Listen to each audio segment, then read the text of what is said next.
chantez quelque chose, ça sera plus naturel. Chantez. Là, c'est comme ça qu'on fait des films. Ça vous plaît pas? On arrête le tournage. Alors, on commence par le livre des solutions de Michel Gondry. Alors, Michel Gondry, il est connu pour ses tournages un peu, j'allais dire, féeriques, c'est pas vraiment le mot, mais de bric et de broc, on va dire. Il avait fait Eternal Sunshine of the Spotless Mind, un de mes films préférés, L'écume des jours, etc. Ça vous parle? Vous l'avez Moi, vu, non. toi, non? Personnellement, non, pas trop. Je ne pense pas l'avoir vu. Moi, Ok. j'ai vu, j'ai adoré aussi. Malheureusement, c'était il y a très longtemps et d'ailleurs, il faudrait que je le revoie parce que moi, j'ai une mémoire très courte. Eternal Sunshine of the Spotless... Tu parles de ce film, hein, Eternal Ouais, ouais, ouais. Sunshine. Ouais, ouais. Ouais, ouais, ouais, ouais. Ouais, il est poétique. Moi, quand je l'avais vu, je l'avais trouvé mais déprimant au possible. Pour moi, ça racontait que les histoires d'amour, non seulement ça se termine mal, mais c'est voué à l'échec dès le premier jour. Voilà, mais je l'ai revu il n'y a pas longtemps et avec la maturité, je ne l'ai pas trouvé aussi déprimant que ce que j'avais vu, de ce que je l'avais vu la première fois, quoi. Ah, mais je regarderai avec plaisir, parce qu'en plus, Jim Carrey, c'est vraiment un acteur que j'apprécie énormément. Donc, ouais, je le mets sur ma liste. Ouais, et pour le coup, c'est du grand Jim Carrey, digne d'un Jim Carrey dans ce film The Truman Show. Ouais, exactement. Il fait pas des grimaces, c'est pas le masque, quoi. Il est sobre, il est sobre, il est juste. Moi, ça m'avait filé une claque la première vision. Ouais, c'est la première fois en plus que que je voyais un film de Jim Carrey. Et je peux te dire qu'après, j'ai vu Ace Ventura avec lui. Je me suis dit, mais c'est le même!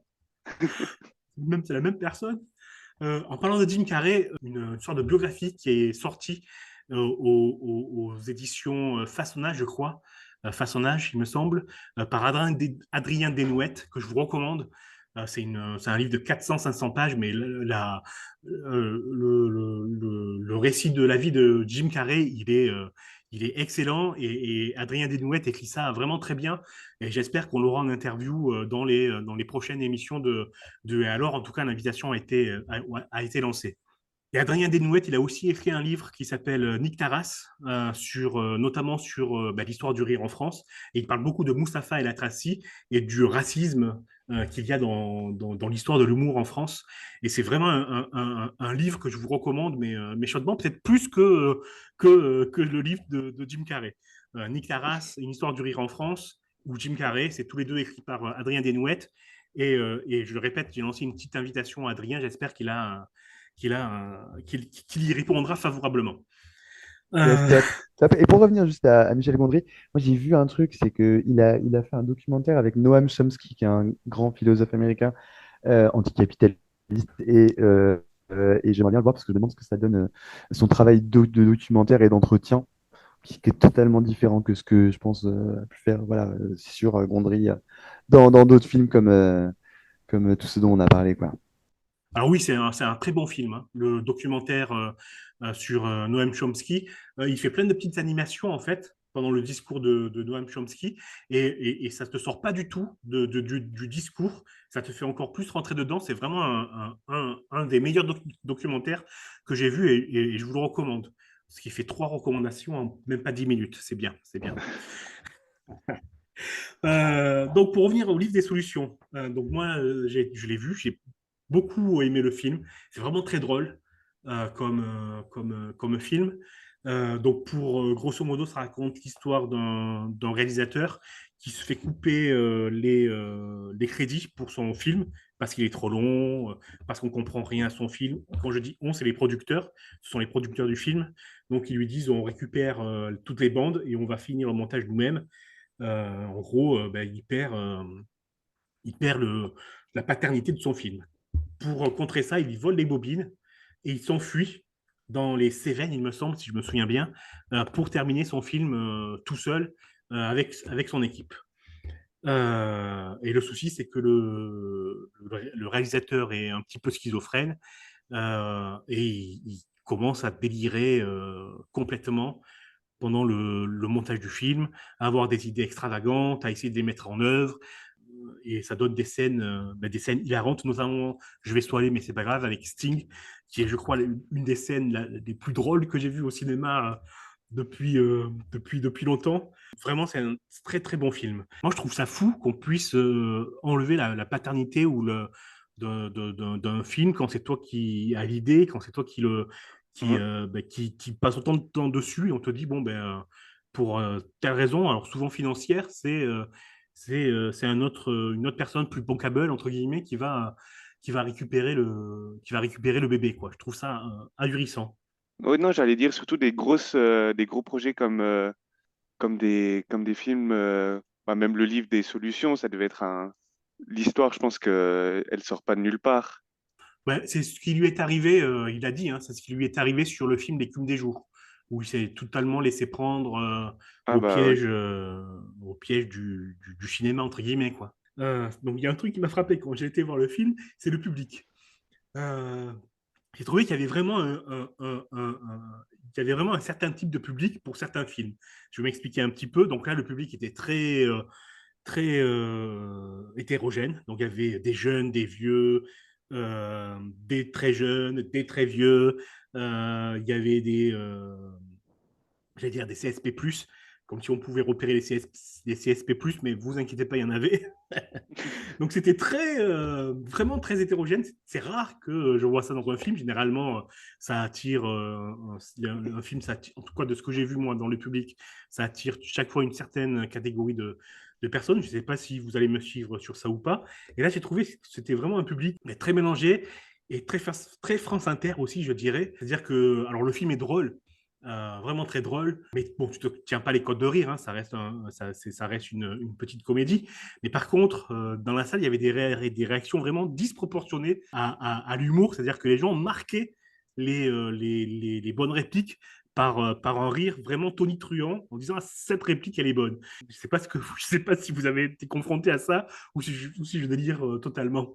C'est un public c'est le genre de public ouais, qui brille au dîner, quoi, en fait. Mais en même temps, ça m'étonne pas, Michel Gondry, vu sa notoriété. Alors, on va terminer cette séquence sur le livre des solutions. Je vous ai préparé trois petites questions pour parler du film, pardon, le livre des solutions de Michel Gondry. Quelques petites anecdotes de tournage. Par exemple, Michel Gondry a choisi Pierre Ninet pour son film, mais Pierre Ninet a choisi Michel Gondry en 2012. Est-ce que vous savez pourquoi il a choisi? À quelle occasion? Comme parrain à la Comédie Française, j'en sais rien. On a un Non, mais, mentor. non, mais je peux que t'accorder la réponse parce que c'est quasiment ça. Il a choisi effectivement comme parrain, Ah, mais pour la cérémonie des Césars. Deuxième question, est-ce que vous savez quel est l'acteur qui s'est battu avec Michel Gondry lors d'un tournage? Jim Carrey, donc. Eh ben oui, ben c'est ça, ouais, effectivement. c'est Jim? Ouais, c'est Jim Ok. Carrey. Alors, c'est un peu plus compliqué que ça. C'est Jim Carrey qui a dit qu'il s'était battu avec Michel Gondry, mais on ne sait toujours pas aujourd'hui si c'était une boutade ou si c'était vrai. Ce qui est vrai en tout cas, c'est que pendant le film, il y a une séquence où ils prennent un bain dans un évier gigantesque au milieu de casseroles et de poêles. Jim Carrey et sa costard Kate Winslet, il me semble. La séquence a duré des heures à tourner et au fur et à mesure, Kate Winslet se sentait de plus en plus mal. Michel Gondry n'a rien voulu savoir, il fallait tourner, tourner, tourner. Et du coup, elle s'est évanouie dans cet évier gigantesque. Elle a perdu pied, quoi. Elle est tombée au fond de cet évier. Jim Carrey a pété les plombs, a insulté Michel Gondry. Ils ont eu des mots entre eux. Enfin, ça a été un gros moment de panique. Et les deux ont nié ensuite qu'il y avait eu des coups de poing échangés jusqu'au moment où Jim Carrey a dit non, non, mais on s'est expliqué sur le parking à coups de poing après le tournage de la séquence. Vrai ou pas, va savoir. On ne saura jamais. Ouais, Faut que ça reste un mythe, c'est bien. ouais, Oui, non, c'est ça. C'est peut-être mieux même. mais oui, mais moi je trouve que c'est pas mal ça comme histoire. Est-ce que c'est vrai, est-ce que c'est faux? Et si Adrien Desnouettes accepte notre interview, notre demande d'interview, on lui reparlera de cette anecdote et il nous confirmera si c'est vrai ou si c'est faux. Michel Gondry a tourné un clip pour un groupe de rap, un groupe de rappeurs. Est-ce que vous Ok. pouvez me dire quel rappeur, quel groupe de rappeurs et quelle chanson? Est-ce que c'est français? Alors, Alors, il a tourné énormément de clips, je crois une quarantaine. Mais Capel, moi, Björk. moi, je parle uniquement d'un groupe bien français. Ouais, bravo. Oh, fort. Ça, ce soir, j'ai trop de chance. Ouais, nickel. Ouais, c'est bien, Ayam. Est-ce que tu sais quelle chanson? On est sous la même étoile? Non. Au pif, j'aurais eu trop de chance là. Ouais, non. C'était Je danse le Mia. Il a Ah, tourné le clip de Je danse le Mia. logique, logique. Eh ben, vous savez quoi? On va faire une première pause musicale et on va écouter Ayam, Je danse le Mia. À tout de suite.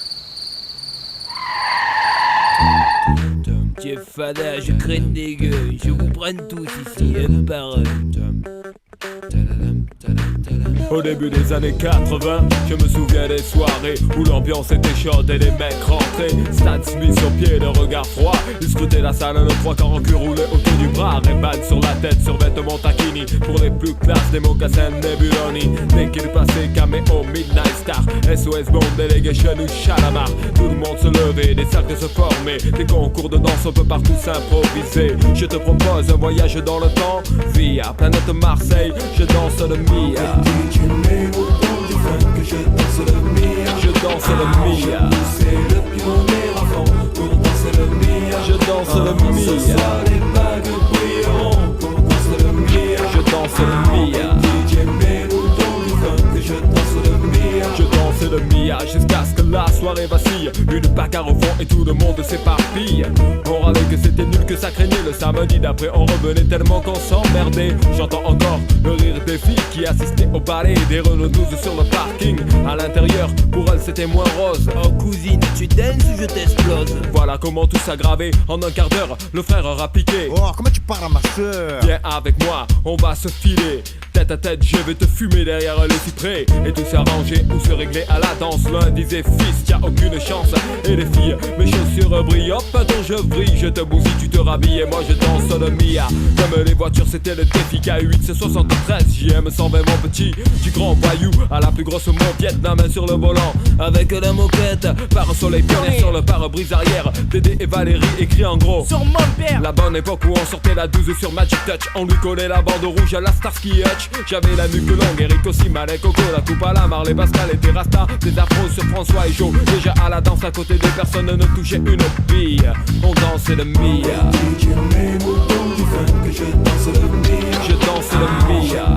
C'est le pionnier avant pour danser le Mia. Je danse le Mia. Ce soir les bagues brilleront pour danser le Mia. Je danse le Mia. DJ mets-nous donc du funk, je danse le Mia.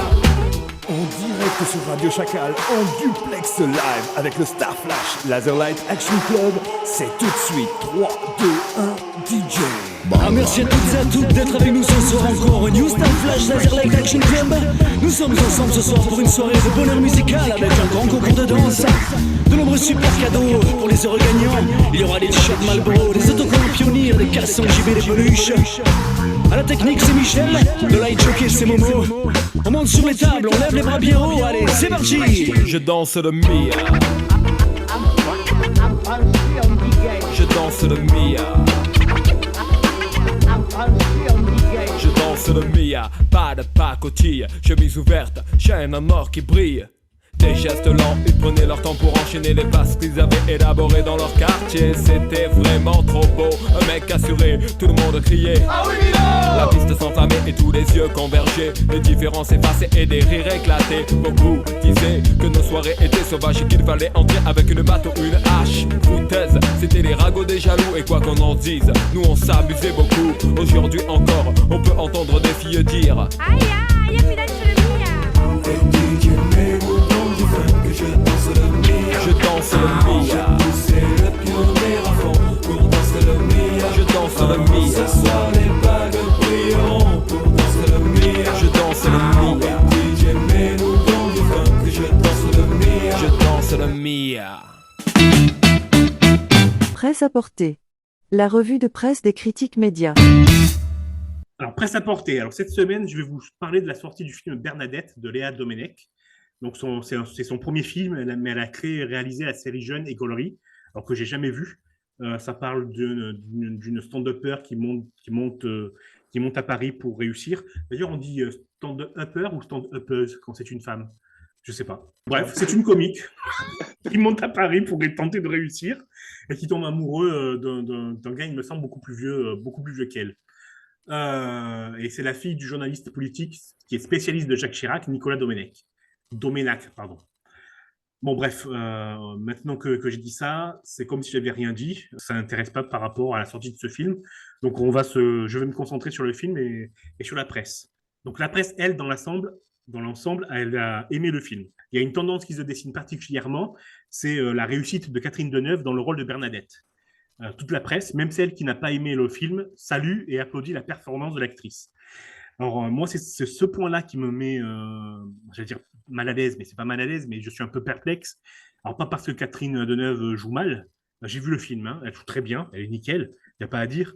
Mais moi, je suis perplexe parce que finalement, c'est pas une vraie surprise que Catherine Deneuve joue cette partition à la perfection.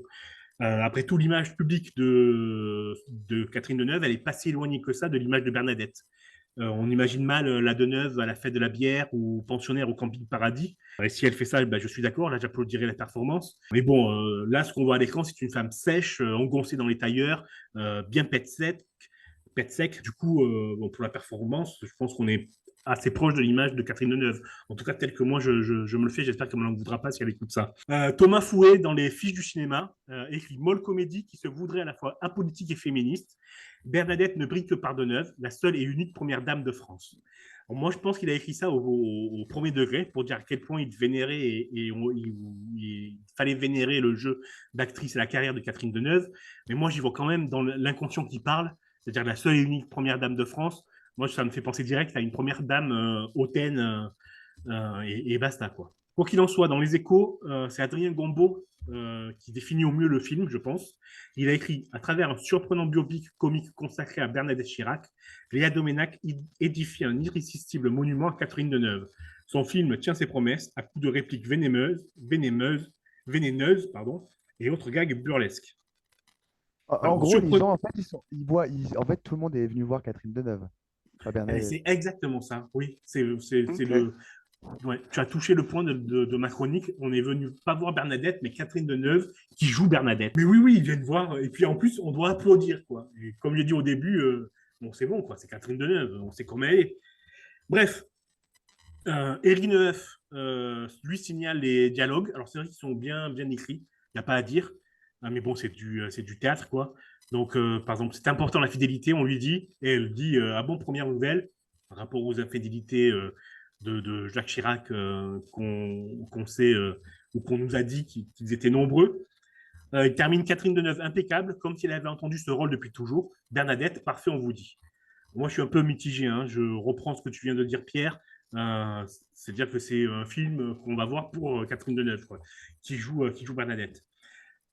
Camille Nevers, dans Libération, elle voit dans Bernadette le premier film ouvertement macroniste. Libération n'a pas aimé le film, donc. Macroniste, alors en même temps, tout est macroniste aujourd'hui. Et moi, ce que je vois surtout dans Bernadette, c'est une femme qui se démène pour exister, comme s'il était important que le couple présidentiel existe aux yeux du peuple. Et moi, je dirais pas macroniste, mais je dirais surtout que ça révèle d'une version royaliste du pouvoir. Et c'est là où on retombe dans le macronisme.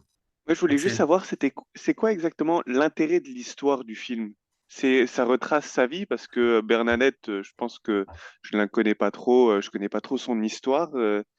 Est-ce que si je vais voir le film, j'en saurai plus sur sa personne ou... Alors, c'est une excellente question parce que ça permet d'aborder un point que je n'ai pas abordé dans la chronique. D'abord, c'est pas un vrai biopic, c'est-à-dire qu'on s'éloigne beaucoup de la réalité. Elle prend comme ça des éléments pour tenter de reconstituer un portrait de femme, genre une femme qui est mise à l'écart et qui va prendre sa revanche. Mais est-ce qu'à la fin elle prend sa revanche? Ça, je n'en pense pas. Et surtout, c'est un film qui se veut, à mon avis, dans une mouvance féministe. Il y a même une critique qui fait la référence, qui relie ce film, Bernadette, au film de Barbie. Alors que c'est pas du tout ça, hein. Barbie, d'abord, c'est impardonnable. C'est pas un film féministe, c'est un film qui tue le féminisme.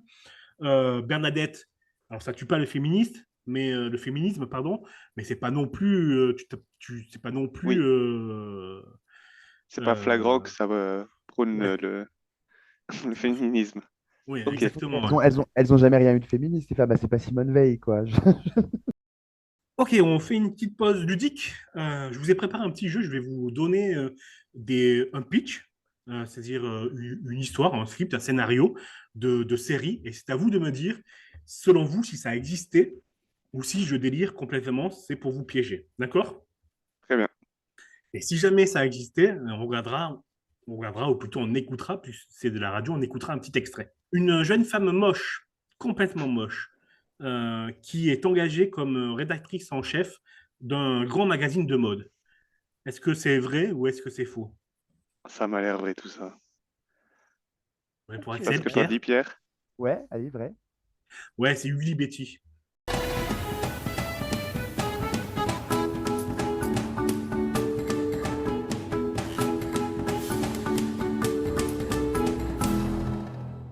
Très bien. En gros, c'est Betty la moche. Non, non, c'est une série des années 90. Elle est drôle et très précurseur un petit peu parce que de mémoire, il me semble que c'est la première série où il y a un vrai rôle pour une personne trans. Ça parle d'homosexualité à travers deux personnages. C'est vraiment une super série et vraiment bien écrite et drôle. C'est une de mes séries préférées, c'est pour ça que j'ai commencé par ça. J'en ai pas un mauvais souvenir. Je regardais pas trop. Est-ce que vous pensez que ça a bien vieilli? Non, Ah, non. ouais, Les années 90 n'ont pas bien vieilli. ouais. Ok. C'est Très la bien. question qui fâche, ouais. J'aimerais répondre non, c'est toujours aussi bien, mais écoute, regarde 2-3 extraits, tu nous Ah. diras. Je vous propose un autre scénario. Alors, vous me dites si c'est vrai ou si c'est faux. Donc, on est en 1938, avec dans les rôles principaux Adolf Hitler et Eva Braun, qui vivent à Berlin, dans un appartement et ils ont pour voisin un couple juif, les Goldenstein, et ils agissent tous comme si c'était une bonne sitcom américaine. Est-ce que, est-ce que vous pensez que c'est vrai ou faux? C'est pas possible. Non, là, non, non, non, non. Là, ça serait catastrophique. Eh bien, écoutez, Et on c'est dit catastrophique. Goldenstein. Ça existe. Ben, ça existe, hein. C'est une série qui a vu le jour. Ils ont passé le procès, c'était sur la BBC. Ça s'appelait Ok. Elle Uni I Am Home. Salut chérie, je suis rentré. Ok. Le premier épisode est sorti, ça a fait scandale. Ils n'ont pas diffusé les autres épisodes. Mais ça existe. J'imagine bien. Heil, honey. Hi, honey. Heil, honey. Hi, honey. Heil, honey. Hello. I'm home. Heil, honey. Hi, honey. Smile, honey. Because I'm home. Gee, it's great to be Top Gun, but it's nothing like the fun that I get when I say, Heil, honey, I am home. Heil, honey, I'm home.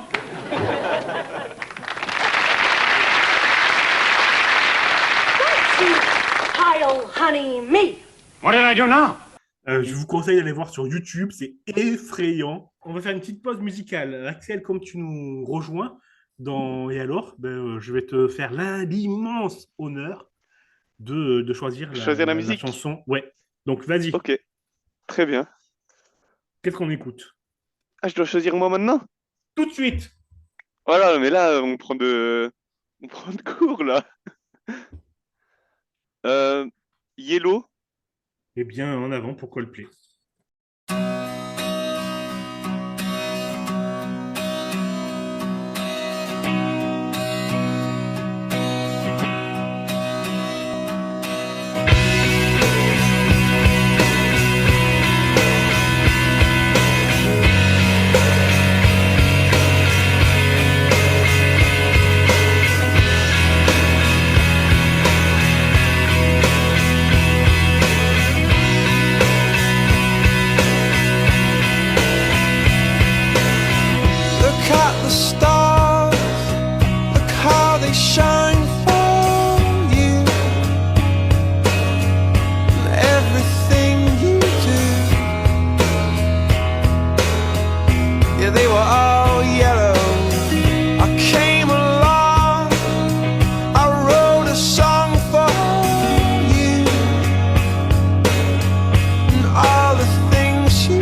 was all yellow.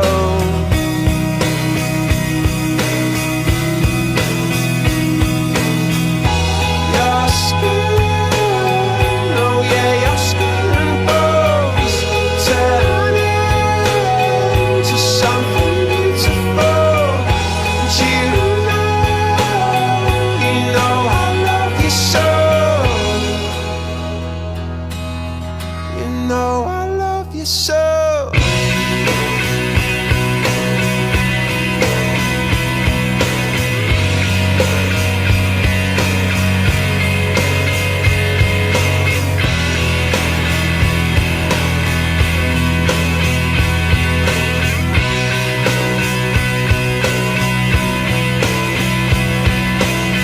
I swam across, I jumped across for you. Oh, what a thing to do. 'Cause you were all yellow. I drew a line, I drew a line for you. Oh, what a thing to do. And it was all yellow.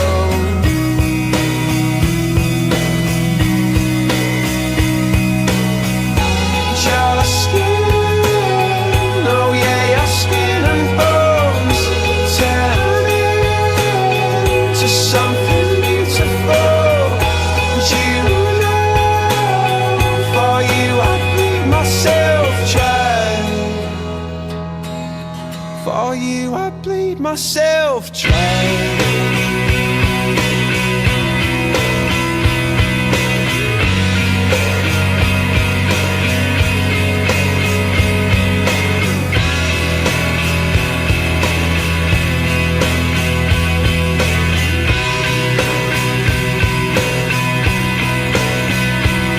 It's true. Look how they shine for you. Look how they shine for you. Look how they shine for you. Look how they shine for you. Look how they shine for you. Look how they shine. Look at the stars. Look how they shine for you. And all the things that you do. One Piece. Ça se prononce comme ça d'ailleurs, ou One Piece. Comment vous dites One Piece. C'est le One Piece. Oui. Ok. Alors One Piece, au début, c'était un manga, puis ça a été un animé, et maintenant, c'est une série en live action, comme on dit, sur Netflix.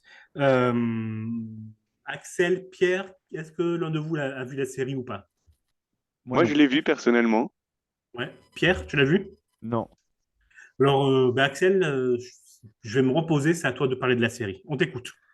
Ok, bah pour commencer, je vais vous dire un peu mon lien avec tout ce qui était animé au début, c'est je ne regardais pas du tout. C'était vraiment quelque chose qui m'attirait vraiment pas.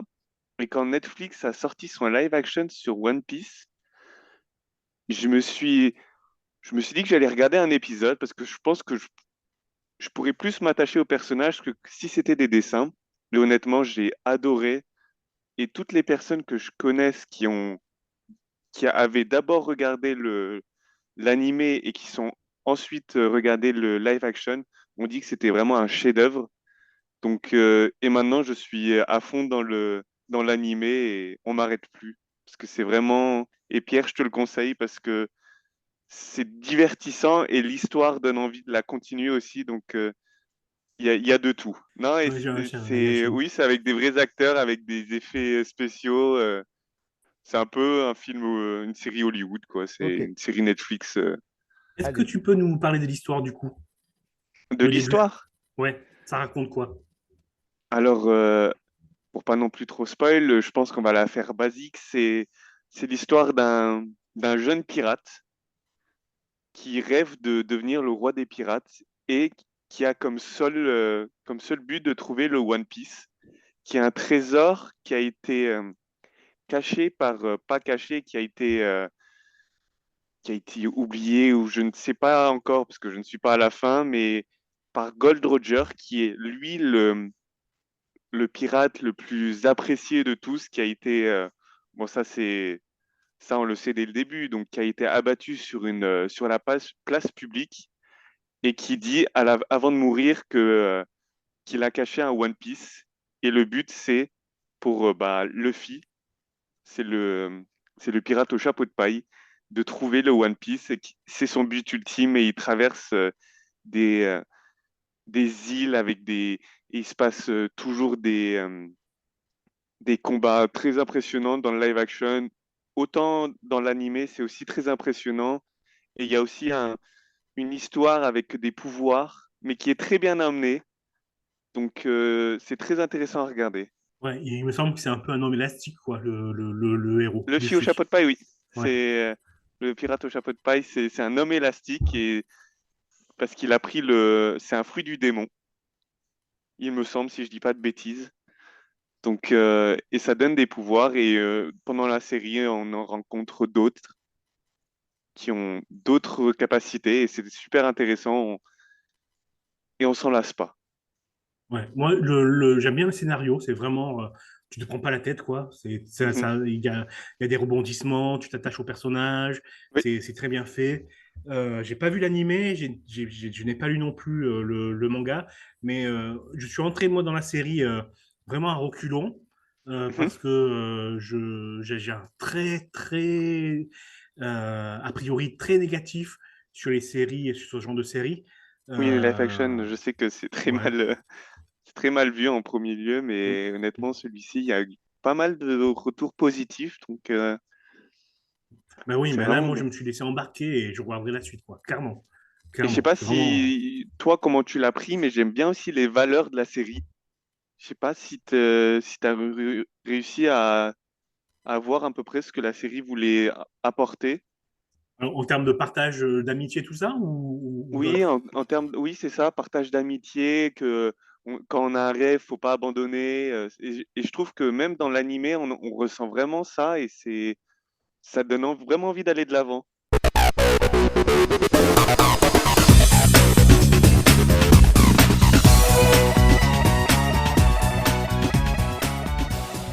Et alors, le rendez-vous culturel pas comme les autres. Partagez et abonnez-vous. Rédacteur en chef, Christophe Pan et James, avec Pierre F, Marine B, Bruno, Manu F et Axel. Production, La Nuit du Dimanche. Abonnez-vous à nos podcasts et visitez notre site internet www.lanuitdudimanche.fr. Merci. D'ailleurs, Christophe, Pierre Ninet ou pas Pierre Ninet, toi? Moi, j'aime bien, j'aime bien Pierre Ninet, hein. J'aime bien son jeu. Il y a pas de souci. Là où je lui reproche plutôt, moi, son Instagram, qui est une aberration totale. Son Instagram. Il se met en scène, quoi. Il met en scène sa vie avec des anecdotes j'allais dire la con, des anecdotes dont on se fout, etc. Mais bon, ce sont les outils modernes. Et pour une anecdote un peu plus personnelle, j'ai enseigné le théâtre dans une autre vie. La perversion de Pierre Ninet, c'est que les acteurs que j'avais devant moi, qui rêvaient de percer dans le cinéma, ne voulaient pas devenir acteurs, mais ils voulaient devenir Pierre Ninet. Sous-entendu, ils voulaient devenir l'Instagram de Pierre Ninet, et non pas son métier d'acteur. Et je trouvais ça aberrant, triste, et que ce soit... qui fasse rêver aujourd'hui, c'est 1 million de followers et pas ton film, quoi.